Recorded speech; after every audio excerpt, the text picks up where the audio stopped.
Eh bien, vous voilà dans cette seconde vidéo. Je vous ai promis des solutions pour arrêter d'essayer, parce que c'est un truc qui m'agace en fait. J'ai tellement d'abonnés sur ma newsletter que je me dis, mais merde, j'ai un objectif de 2000 abonnés pour le Tipeee, pour mon produit payant qui, quand on fait le calcul, ça coûte rien du tout. Je me dis, mais pourquoi sur les milliers de personnes qui me lisent tous les jours, j'ai pas déjà ces 2000 personnes inscrites à mon Tipeee? Et c'est un truc qui me taronne, mais depuis que je me suis lancé il y a 20 ans. Donc je me dis toujours, si moi je peux le faire, j'ai même pas mon bac, si moi je peux faire des choses comme ça, pourquoi les autres ne peuvent pas le faire? Donc je le répète, arrêtez d'essayer et faites-le vraiment. Mettez-vous en action et restez focus sur un truc. Une fois que ce truc-là marche, là ok, vous ferez autre chose. Mais arrêtez juste d'essayer. Ne vous dites pas, je vais essayer de lancer ma boîte. Ne vous dites pas, je vais essayer de créer un produit. Ne vous dites pas, je vais essayer de coacher des gens. Faites-le, c'est tout. C'est pas compliqué. Et pour ça, il y a des trucs qu'il faut faire un petit peu dans l'ordre. Donc, la première chose, c'est votre produit. Qu'est-ce que vous allez proposer, votre offre? Créer un truc. Moi, j'aime bien, tout le monde dit MVP, mais produit minimum viable. Moi, j'aime bien dire créer un prototype. Un prototype de votre produit, de votre offre, et essayez de le vendre. Vous voyez si ça marche, si ça tourne. Quand vous allez vendre votre produit, il va se passer un truc sympa, c'est que vous allez prendre confiance en vous, vous allez être motivé, et ça va vous pousser à développer le truc. C'est donc une deuxième solution de ce que je voulais vous faire passer, c'est que vous allez adopter une approche d'amélioration continue. Donc, un truc que moi j'utilise beaucoup, c'est le tableau Kanban, qui permet de visualiser les tâches petit à petit. Et l'idée, c'est pas d'attendre que le produit soit parfait, mais en revanche, ce que vous devez faire au plus vite, c'est l'améliorer. Donc, attendez pas que tout soit parfait, attendez pas 10 ans que vous ayez l'idée du siècle, ça sert à rien du tout. Lancez un minimum et faites évoluer dans le temps.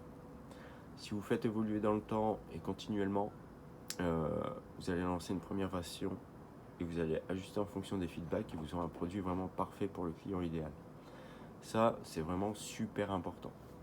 Donc, autre truc important, parce que ça me parle là en même temps, si vous essayez de vendre des glaçons Inuit, ça sert à rien du tout. Ça marchera pas, donc étudiez bien votre cible aussi. Mais surtout, adoptez une approche d'amélioration continue. C'est pas, vous n'allez pas tout de suite réussir à faire un carton, c'est pas la peine de vous lancer là-dessus. C'est pas la peine de vous dire, ok, il y a tel cucu sur YouTube qui dit je vais vous apprendre à faire 10 000 balles par mois. Bah ok, je vais faire 10 000 balles par mois, je vais essayer. Parce que on se donne le droit d'échouer et forcément le cerveau il échoue. Donc amélioration continue. Un autre truc, c'est vos objectifs. Je vous ai dit, moi j'ai un gros objectif et j'ai plein de petits objectifs sur le côté. Le truc, c'est de passer ces petits paliers une étape à la fois. Parce que si vous essayez d'être là tout de suite, ça va pas marcher. En revanche, si vous essayez d'atteindre, je sais pas moi, on va dire que vous vous lancez, vous dites ok, mon entreprise, je n'essaye pas, je la lance. Mon entreprise va me rapporter au bout de 3 mois 100 € par mois en plus. C'est pas grand chose, c'est pas un salaire, mais c'est 100 € de plus. Une fois que vous aurez atteint ces 100 € là, vous aurez suffisamment confiance en vous pour vous dire ok, si j'arrive à faire 100, je peux peut-être faire 200, 300, 500, 1000, 2000, 3000, 4000, etc. C'est pas on retombe vite en fait dans ces travers, hein. Même moi pourtant j'ai quasiment jamais été salarié et des fois je me dis merde, les gens que je côtoie ont des salaires qui moi me paraissent ridicules et pourtant j'arrive à me freiner parce que je veux pas me sentir mis à l'écart en fait, c'est un peu con, mais suivez vos objectifs, faites ce que vous avez à faire et arrêtez de focus sur les autres parce que ça va pas faire grand chose. Donc souvenez-vous, approche d'amélioration continue, lancez un MVP, un prototype. Vous allez voir que c'est vraiment pas mal. Si vous utilisez un tableau Kanban, hein, comme je le recommande dans le guide que je vous présente en dessous, le MVP il peut être fait en 24 heures, hein, que ce soit une offre, un produit, peu importe. Ça va être des petits post-it qui vont dire voilà, je cherche ma petite idée pendant 45 minutes, je focus sur la création de mon produit pendant 2 heures, etc. Je mets en vente et je vois ce que ça donne, je fais de la pub, je fonce, j'essaye pas, je fais. Donc y a ça. Maintenant, prioriser une tâche à la fois. Si on part sur les 3 axes que moi je garde en tête régulièrement, qui sont le produit, le trafic, les méthodes de vente, on sait très bien que la première chose à avoir, c'est un produit, ou au moins une idée de produit. Si vous n'avez pas une idée de produit, vous ne savez pas où aller chercher le trafic. Donc, priorisez une tâche à la fois. Si vous utilisez le tableau, par exemple, vous savez que la première chose à faire, c'est un produit, ou du moins trouver l'idée. Mais au moins, si vous avez le petit post-it sur la colonne du jour qui vous dit voilà, tu trouves une idée de produit, voilà, là ça va vous focus sur votre idée et au lieu d'essayer, vous allez vous mettre en action. Un autre truc qui peut être plutôt sympa, et ça j'en ai parlé déjà, mais bon, ça se répète toujours, c'est les petits objectifs que vous allez vous caler au fur et à mesure. Vous allez vous dire par exemple voilà, je vais obtenir 10 clients sur le premier mois. Alors peu importe ce que vous vendez, si c'est une prestation de coaching, peu importe, ça peut être 3 personnes. Mais fixez-vous un objectif, vraiment un petit truc à réaliser, et obtenir par exemple 10 clients en 30 jours, ça va vous faire réfléchir aux différents moyens de communiquer. Vous allez chercher des solutions et ça va vous permettre de rester focus, motivé, et vous allez pouvoir mesurer vos progrès en temps réel. Si vous trouvez vos 10 clients en 30 jours, vous savez qu'au bout d'un an, vous pouvez faire X clients. Ça, c'est quand même pas mal. Donc là, par exemple, sur un an, ça ferait 120. Donc c'est plutôt intéressant. Si c'est 120 clients qui vous apportent 1000 balles par mois, ça vous fait 120 000 balles de revenus, de chiffre d'affaires, pardon. Une troisième solution pour arrêter d'essayer, parce que c'est vrai que je parle vraiment de ce principe-là, c'est que beaucoup veulent essayer, c'est pas ce qu'il faut faire. Et pour arrêter d'essayer, il faut rester aussi très très simple. Alors quand je dis simple, c'est je me lance sur internet, je vais pas acheter toutes les formations, tous les logiciels, tous les machins, tous les bidules pour tout contrôler. Si je vais vous prendre un exemple con, si vous lancez un site web, que vous voulez savoir d'où vient votre trafic, vous allez passer par Google Analytics qui reste gratuit et vous risquez de perdre 6 mois à comprendre comment ça marche. Parce que réellement Google Analytics est aujourd'hui un super gros outil qui est super intéressant quand on le maîtrise bien, mais qui n'est pas forcément utile quand on se lance. Ce que vous voulez savoir quand vous vous lancez, c'est d'où vient mon visiteur, à quel moment il achète, sur quelle page il va pour acheter. C'est à peu près tout ce qu'il faut savoir. Donc, évitez la surcharge d'outils et restez simple. Je suis quelqu'un de... La philosophie minimaliste me parle plutôt pas mal. Je me suis retrouvé à un moment donné dans un appartement où mes chaises c'était des briques de yoga. Et avec mon chien qui avait un fauteuil d'ailleurs. C'était assez marrant, mais en même temps ça fait beaucoup réfléchir. Mais restez simple. Restez simple aujourd'hui. Moi mon business, pourtant je développe, je sais faire des logiciels, il n'y a pas de souci là-dessus. Je me fais des extensions Chrome, etc. Et pourtant l'outil que j'utilise le plus au quotidien aujourd'hui, c'est une planche en bois avec des colonnes et des post-it, un marqueur et un timer.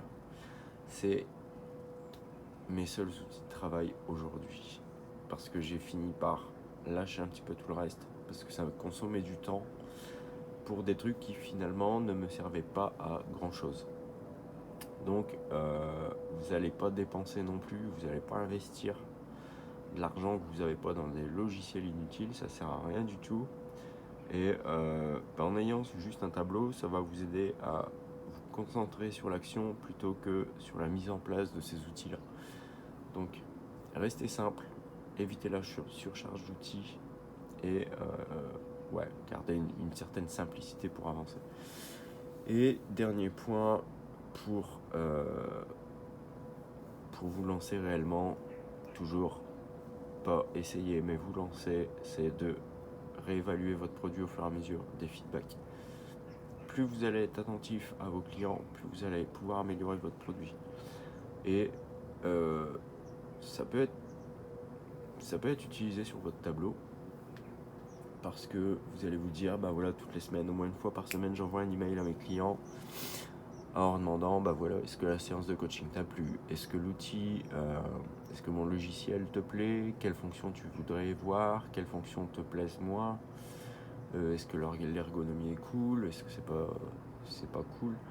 Tout ça, c'est assez simple. Et c'est pareil, ça demande pas des outils de dingue. Ça demande juste de savoir envoyer un email pour poser des questions. Au mieux, vous pouvez aller sur Google, vous utilisez Google Forms, vous faites un petit questionnaire en ligne de 4-5 questions que vous allez envoyer régulièrement à vos clients pour avoir des feedbacks. Le truc qui est sympa là-dessus, c'est que vous allez assez vite repérer les trucs qui merdent. Vous allez pouvoir évaluer votre produit et le modifier en fonction. Donc ça, c'est plutôt cool parce que ça vous permet de vraiment focus sur votre produit et de faire croître votre boîte sans vous dire j'ai essayé, j'ai créé un truc, ça n'a pas marché, j'arrête. Non, en fait, vous avez créé un truc, vous avez créé un prototype, et ce prototype-là, maintenant, c'est une petite graine, il faut la faire pousser, il faut la faire grandir. Moi, je vois si je reprends mon Tipeee dedans, il part sur des process parce que un truc qui me gêne le plus, moi, chez mes abonnés, c'est toujours ce truc de se dire pourquoi eux n'avancent pas en même temps que moi. Et je me dis si j'arrive à trouver des process qui les fait avancer, qui leur fait acquérir des compétences, ça peut être cool. Je pense que j'ai trouvé la bonne méthode avec le Kanban. Donc le Tipeee était parti sur 3 parties qui étaient plutôt méthode de vente, petit business à lancer pour moins de 100 € et une partie à droite à gauche des astuces copywriting, SEO, peu importe. Aujourd'hui, on est parti plus sur le business, le process, l'acquisition de compétences et aussi sur la méthode de vente. Le truc sympa, c'est que déjà le Tipeee, on va juste publier le 2e numéro et il a complètement changé. Déjà par rapport à son prédécesseur, mon Parasite, ça n'a plus rien à voir en fait. Déjà dans la façon de rédiger, dans la façon de présenter l'information. Alors ça reste le même format, c'est un petit format A5 parce que à la poste, les enveloppes, les timbres, ça coûte cher. Faut rentabiliser tout ça. Je veux pas un gros truc qui prenne de la place. Et je veux que mes abonnés puissent avoir leur Tipeee sur la table de nuit, ça c'est plutôt cool. Et je veux qu'ils prennent du plaisir à écrire dessus, à le griffonner. C'est pour ça que c'est pas, vous n'allez pas voir une couverture géniale, c'est pas un truc en papier glacé, etc. Je préfère qu'ils prennent leur crayon, qu'ils notent dessus, qui surlignent ce qui est intéressant pour eux et qui mettent en place justement, qu'ils agissent et pas qu'ils se disent je vais essayer d'agir. C'est pas le but. Donc si vous voulez le guide, c'est gratuit, le petit guide de 71 pages qui vous permet de comprendre un petit peu la philosophie du j'arrête d'essayer, je me lance. Et là justement c'est un process en 30 jours où on essaye de faire le premier euro, parce que toute entreprise a commencé par 1 euro. Elle n'a pas fait des milliards comme ça d'un seul coup en claquant des doigts. Et comme c'est ce point commun de faire 1 euro dans toute boîte, parce que n'importe quelle boîte a fait 1 euro en commençant, Et bien, le process de base, c'est ça. La mesure, c'est ça. C'est on vous aide à faire 1 € en 30 jours. Et vous allez voir qu'en fait, c'est pas prétentieux, c'est pas présomptueux, mais si vous lancez le truc, c'est presque impossible de ne pas faire 1 € en 30 jours en fait. Donc là, à partir de ce moment-là, c'est tout, vous êtes câblé sur le fait que c'est possible. Et c'est tout ce que je veux moi en fait. C'est pas. Si vous arrivez à faire votre euro en 30 jours, vous allez être conscient que vous pouvez aller beaucoup plus loin. Et ce sera parti.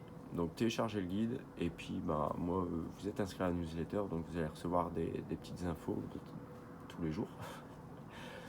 Parce que c'est mon dada d'écrire tous les jours, d'envoyer des astuces si j'en ai pas j'écris, je raconte ma vie des fois, ça peut être assez rigolo, mais en fait je m'en fous de ce que les gens peuvent penser, donc c'est encore d'autres traits de l'entrepreneur vraiment qui